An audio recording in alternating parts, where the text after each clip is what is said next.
Dans une synagogue ancienne, baignée d'une douce lumière dorée filtrant à travers les fenêtres, Jésus enseigne à une foule attentive.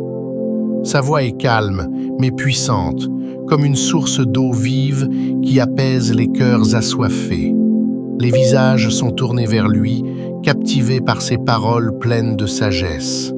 Soudain, un homme parmi l'assemblée se lève et demande « Maître, quel est le plus grand commandement de la loi ?»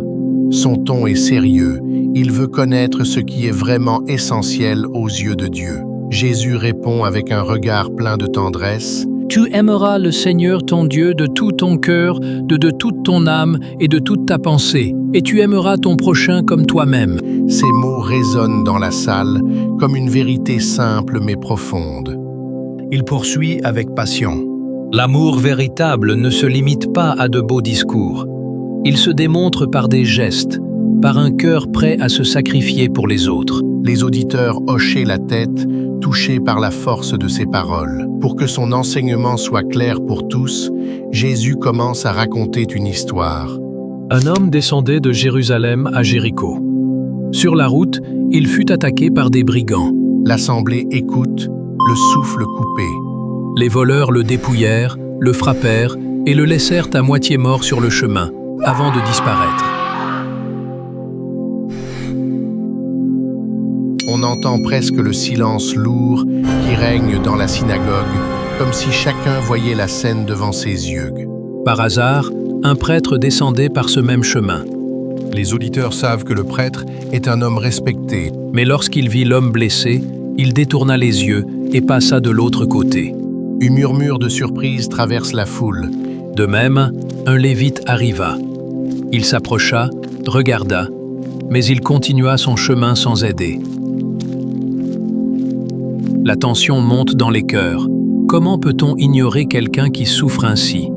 Mais un Samaritain, en voyage, arriva près de lui. Quand il vit l'homme, il fut rempli de compassion. Les visages se détendent. Enfin, quelqu'un agit. Il s'approcha, banda ses blessures, après y avoir versé de l'huile et du vin. Puis il plaça l'homme sur son propre âne et le conduisit jusqu'à une auberge pour qu'il y soit soigné. Le lendemain, il sortit 2 pièces d'argent, les donna à l'aubergiste et dit « Prends soin de lui, et ce que tu dépenseras de plus, je te le rembourserai à mon retour. » Jésus se tourne alors vers celui qui l'a interrogé. « Lequel de ces 3, à ton avis, a été le prochain des l'homme tombé aux mains des brigands ?» L'homme répond sans hésiter. « Celui qui a eu compassion de lui. » Jésus conclut avec force. « Va, et toi aussi, fais de même. » Dans la synagogue, un silence profond s'installe. Les cœurs méditent sur ces paroles qui viennent de renverser les préjugés et d'éclairer le chemin de l'amour véritable. Lorsque la foule sort dans la rue, certains commencent déjà à mettre en pratique l'enseignement de Jésus. On voit 2 hommes porter ensemble une charge lourde, une femme offrir à boire à un vieil homme fatigué, un enfant partager son pain avec un autre. Car aimer son prochain, c'est plus qu'un sentiment, c'est un choix quotidien, un mode de vie. C'est le véritable amour que Dieu veut voir rayonner dans le cœur de chacun. Et ainsi, ce jour-là, dans une synagogue ancienne, un message d'amour simple mais puissant transforma les vies et continue encore aujourd'hui d'appeler chacun de nous à aimer comme Jésus a aimé.